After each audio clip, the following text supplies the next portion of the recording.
अस्सलाम वालेकुम वरहमतुल्लाहि वबरकातुहू। कैसे हैं आप? उम्मीद है कि सब खैरियत से होंगे। आज की क्लास में हम पढ़ेंगे कलकला। कलकला हरूफ को हम कैसे अदा करते हैं, कलकला बेसिकली होता क्या है। तो कलकला की मायने होते हैं जंबिश। ठीक है, कलकला की मीनिंग क्या होती है? जंबिश। जंबिश हो गई या हरकत हो गई। ठीक है, जंबिश हो या हरकत हो। इंग्लिश में हमने सुना है ना, इको। दैट मीन्स जब हम कलकला की आवाज निकालेंगे तो आवाज में एक वाइब्रेशन होगी, आवाज लौटती हुई वापस आएगी, या फिर आवाज में इको सा होगा। ठीक है ना, थोड़ा सा इको फील होगा, तो इसको हम कलकला कहते हैं। अब इसका कायदा आपने क्या लिख लेना है, इसका कायदा आपने अपनी कॉपी पे नोट करना है। इसका कायदा होता है कि इन हुरूफ को अदा करते वक्त मखरज में जंबिश सी होती है, जिसकी वजह से आवाज लौटती हुई आती है। दैट मीन्स आवाज में इको होता है, आवाज वापस आती है, थोड़ी सी वाइब्रेट होती है।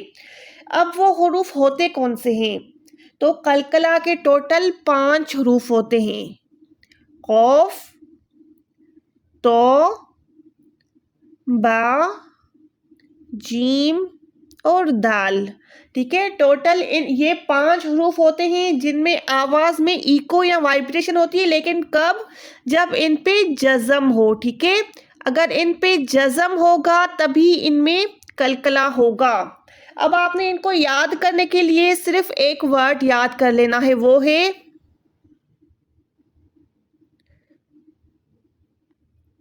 कुतुबुज्जद्दीन।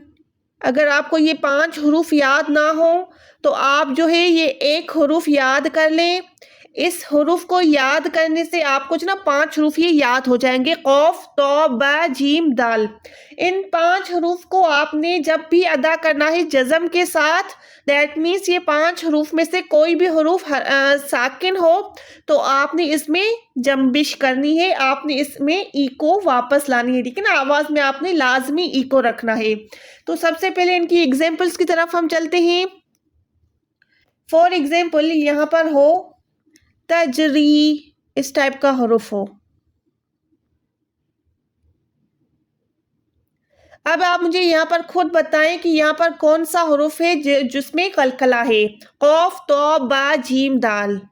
यहाँ पर देखें जीम पे जज़म है। ठीक है, जीम साकिन है यहाँ पर, तो आपने तजरी नहीं पढ़ना है, इसको आपने पढ़ना है तजरी। जीम में थोड़ी सी लर्जिश हो, तजरी, तजरी नहीं, तजरी। अगर यहाँ पर तलरी होता तो आपने तलरी ऐसे नहीं पढ़ना है, तो लाम पे आपने लर्जिश नहीं लानी होती, लाम सिर्फ कॉमन रहता है तलरी।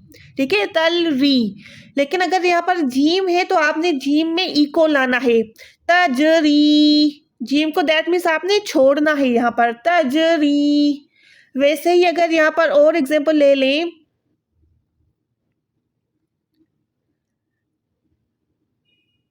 अच्छा, तदऊ या यदऊ। ठीक है, तो यहाँ पर देखें दाल है, कौफ, तो, बा, जीम, दाल। दाल भी यहाँ पर साकिन है, तदऊ, तदऊ नहीं, तदऊ, तदऊ। ठीक है, आप यहाँ पर दाल को छोड़ रहे हैं, इको कर रहे हैं।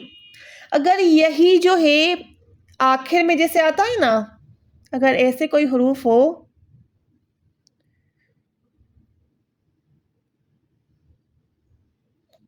अब यहाँ पर देखें बा, बा पे जज़म है, बा साकिन है, तो इसको हम कैसे अदा करेंगे? फ सब, फ सब नहीं, फ सब, सब। ठीक है, इस टाइप में दैट मीन्स आपका कलकला अदा हो गया। अब सवाल ये बनता है कि यहाँ पर फॉर एग्जाम्पल ज़बर है।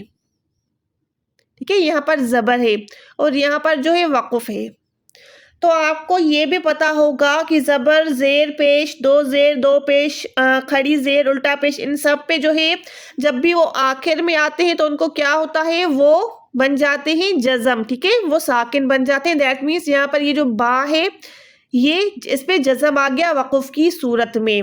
वक़ुफ़ है तो यहाँ पर बा जो है बा पे ज़बर नहीं है बल्कि बा पर जज़म है। तो जब भी क़ौफ़, तौ, बा, जीम, दाल में से कोई भी हरकत पे आएगा तो हमें वहाँ पर जज़म करना होता है। दैट मीन्स ये अगर एंड में आएंगी स्टॉप के टाइम तो आपने तब भी यहाँ पर कलकला करना है। कैसे? सब, ठीक है। आपने यहाँ पर भी वक़ुफ़ के टाइम भी कलकला करना है। ये आर्ज़ी सुकून होता है, इसको कहते हैं आर्ज़ी सुकून, आर्ज़ी जज़म है इस पे। अच्छा, अब एक और सवाल है यहाँ पर फॉर एग्ज़ाम्पल आपको वो सूरह लहब की आयत याद है ना, तब्बत यदा अबी लहबिन व तब। तो लास्ट में क्या होता है? तब व तब। अब इसमें इतनी कॉमन मिस्टेक है कि जो टीचर्स पढ़ाते हैं ना, मैंने काफ़ी यूट्यूब पे वीडियोस भी देखी हैं जिनमें वो खुद जो टीचर्स हैं वो भी गलत पढ़ाते हैं इस हरूफ को। तो ये आपने ज़्यादा से ज़्यादा इस पे फोकस करना है कि यहाँ पर अगर वक़ुफ़ है, ठीक है, तब्बत यदा अबी लहब व तब, तो यहाँ पर वक़ुफ़ है तो इसको कैसे अदा करेंगे, क्योंकि यहाँ पर कलकला के साथ शद्द भी है, ठीक है। तो कुछ लोग जो है अमूमन क्या मिस्टेक होती है पहले मैं आपको वो बताती हूँ।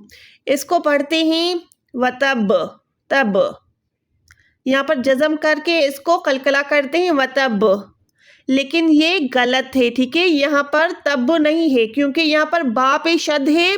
तो इसका कायदा क्या होता है, पहले आपको मैं शद खोल के यहाँ पर लिख लूँ ये असल में वर्ड क्या है, ताकि आप ये मिस्टेक करने से बच जाएं। यहाँ पर बेसिकली ऐसा है, ओके, क्लियर हो गया ये। यहाँ पर देखें शद है, दैट मीन्स शद का मतलब होता है बा को 2 बार पढ़ना। एक पीछे वाली हरकत से हमने मिलाया, यहाँ पर बा पे जज़म है, फिर अपनी हरकत के साथ अदा करना है।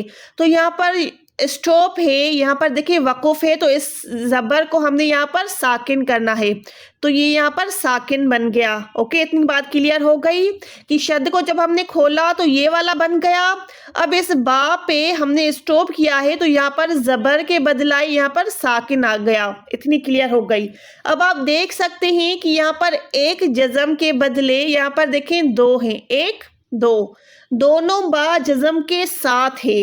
दैट मीन्स अब आपने यहाँ पर एक नहीं बल्कि 2 टाइम बा पे साकिन लगा के स्टॉप करना है। अब वो आप कैसे करेंगे ये आपने अब सुनना है।